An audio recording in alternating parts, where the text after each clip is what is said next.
here from Media Day at the Mello Center. It's women's basketball is just getting started, and we're here with head coach Quinton Hillsman.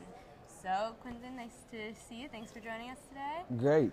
Thanks for having me. Good to be here. So, one thing that's the standout of the year right now is that it is your 10th season as the head coach of this women's basketball team. Reflect on your career so far. What's the most important moment? Yeah, it's tough. I was thinking about that earlier during the day, going into your 10th media day and trying to figure out what are your best moments and kind of reflecting back. And it's tough because I think that every year has provided me different challenges. It's provided different sorts of success and benchmarks that we made. I think that going through our program, we're in a good spot right now. We really wanted to get our program to a national prominence, and we've done that through great recruiting, got a great staff, and every player on our roster is a top 100 player in the country. And I think that once you get yourself to that standard, you have a chance to win basketball games. And that's all I try to do from day one, was to build a great team and to build a great staff, and we're right there. And now, what has been something that maybe 10 years ago, a challenge or something you didn't expect? What has one of those moments been? Well, I think the biggest thing is getting the team on the floor that can compete every night, because that's all about conditioning. That's all about recruiting the right players. That's all about running the right systems. So that's a lot of work. It takes a lot of time to kind of get your stamp on a program. And I think that was the biggest thing for me going into it, is trying to do that as quickly as possible. And I think that going into our second year, we made a very big jump in where we were, and we've taken off ever since.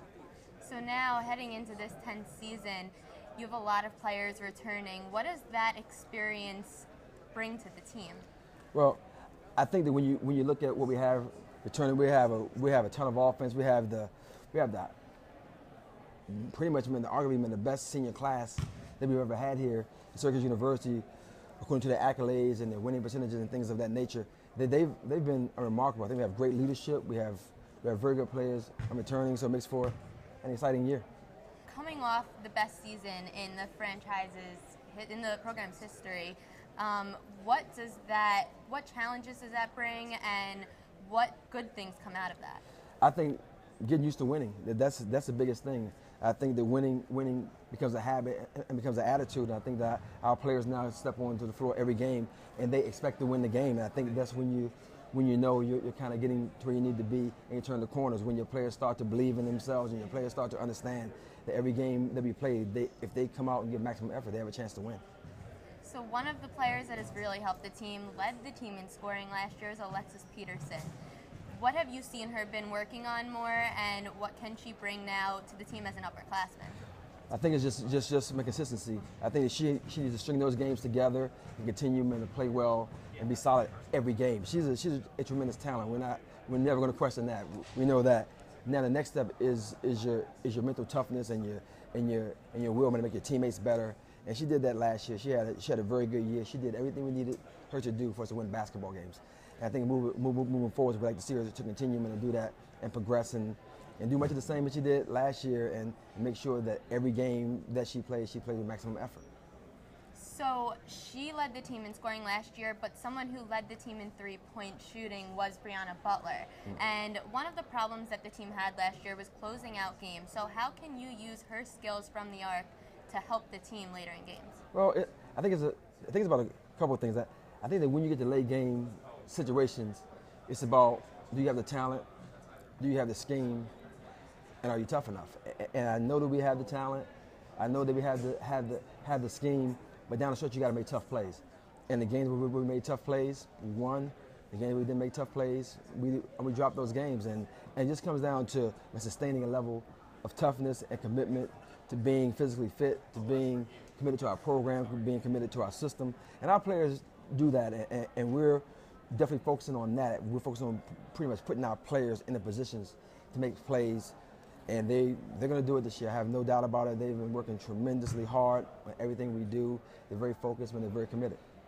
So one player that hasn't been on the court, who it's a big loss, was Brittany Sykes, and she tore her ACL for the second time.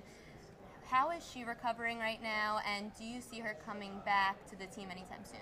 Well, yeah, she has recovered. She's back practicing full time now. I mean, she looks great, and we're just trying to get her through this preseason and get her back into form. I think she's right on schedule and where she needs to be, and we're excited to have her back.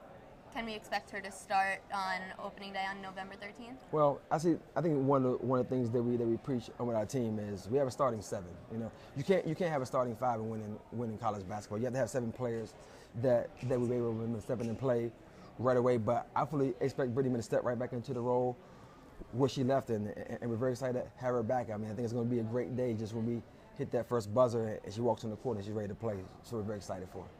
And now there's a lot of people that have come back to the team, but you also have a great freshman class that was recruited. Where do you see them coming into play throughout the season? I think that we've done a very good job of filling in the pieces that we need.